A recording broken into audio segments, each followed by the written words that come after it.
What's going on, guys? Noah Sanford here.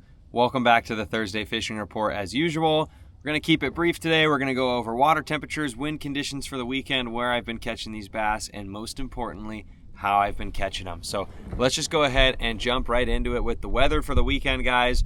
Friday's looking kind of weird. It looks like we're supposed to get a lot of cloud coverage for most of the day, and by the early afternoon, it looks like it's going to be raining for most of the rest of the day. So if you're going to be going out Friday, the wind doesn't look bad in the morning, and it's not supposed to rain till the middle of the day and beyond. So if you were going to go out Friday, I'd go out early.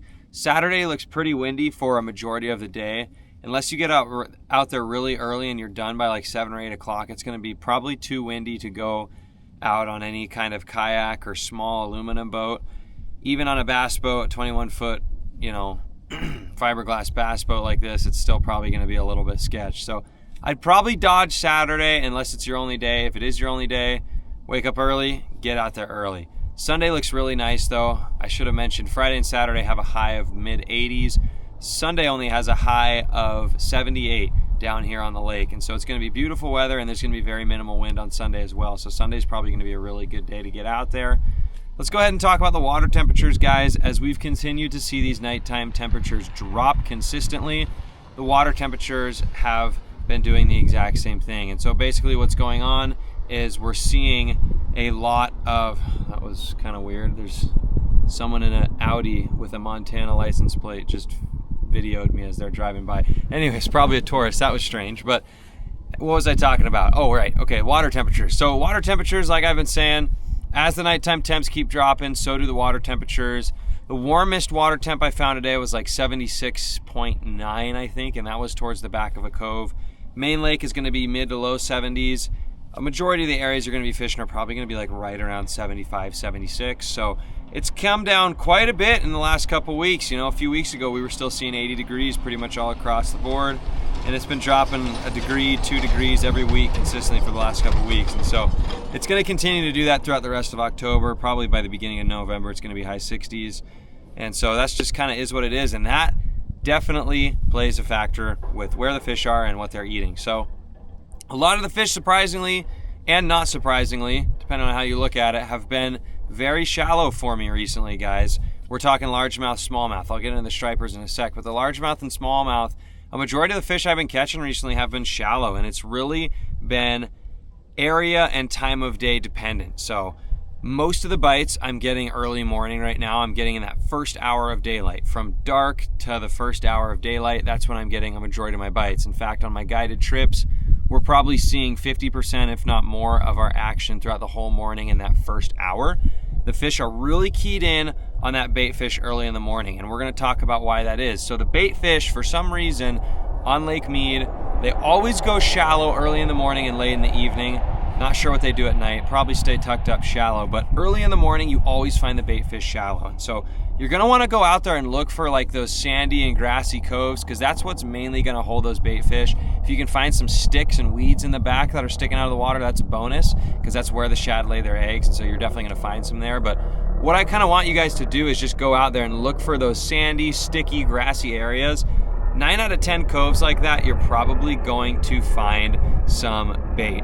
We got a helicopter flying over. Man, we're getting all kind of distractions today. But 9 out of 10 times, if you can find those sandy and grassy and sticky coves, you're going to find the bait. And once you find that bait, that's where it's important to kind of figure out and know what you want to do from there. So as soon as you find that bait, as long as you're out there early, you're going to want to fish shallow, because that bait is going to be up shallow. In fact, this morning, I was trying to take a video of it, but it was over before I got my phone out. But there were literally bass and stripers corralling this bait up onto the shore. I kid you not, I was seeing bait fish fly out of the water and land on shore, because these fish were so shallow that they were pushing the bait fish up onto the shore.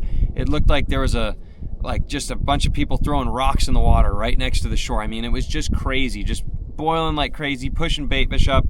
Talking like 6 inches of water is where these fish were at. So when you get out there early, guys, look for those sandy, sticky, grassy coves and fish really shallow.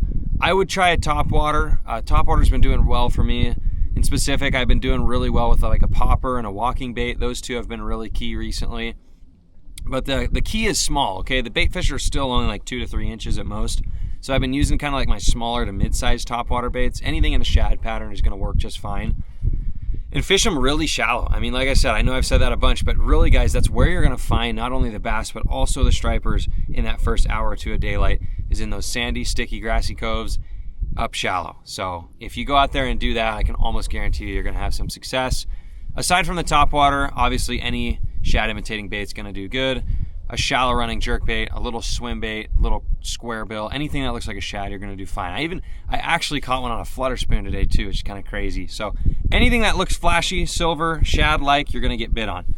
Now, when it comes to the rest of the morning and throughout the rest of the day, a lot of these fish are dropping into like that 20 to 30 foot range. I'm noticing on the live scope as well as the 2D sonar that most of the fish are in that 20 to 30 foot range. Come about 7:30 or 8 o'clock, they start dropping down. You're still gonna see those occasional blow-ups up shallow, occasional striper boils up shallow, but for the most part, guys, you're gonna wanna probably focus your time a little bit, deeper towards the mouth of the cove that you were catching them shallow in the morning. Those main lake points on the outside of the coves, you're catching them early in the morning, that kind of stuff. Still throwing shad imitating baits though, deep diving shad crankbaits, a little bit bigger weight swim bait, dragging it down on the bottom, anything that looks like a little shad, right? A deep diving jerk bait, anything like that. And then when it comes to evening time, if you get back out there in the evening, you're gonna just rinse and repeat what you did in the morning. That shad's gonna push back up shallow and you're gonna have that success up shallow. And like I said, guys, whether you're fishing from the bank, whether you're fishing from a kayak, whether you're fishing from a boat, I want, if it was up to me, I would tell you guys to go find those shallow areas and find that bait. And as soon as you find that bait fish, it's pretty much 99% of the equation. You just gotta know how to cast a reel, throw something that looks like a bait fish, and you're gonna get bit. So find those shallow, sandy, grassy areas. You're gonna find the bait. Once you find that bait, you're gonna find the bass. It's that easy, guys. So don't go out there, don't overcomplicate it. Just go out there, find those areas with life, find those areas with shad, with bait fish. You're definitely gonna do well this weekend. So get out there, go fishing. Appreciate you guys always watching these videos. Make sure to leave a comment down below if you like and enjoy these videos. Hit that subscribe and like button. My name is Noah Sanford, and as always, we'll see you guys out on the water.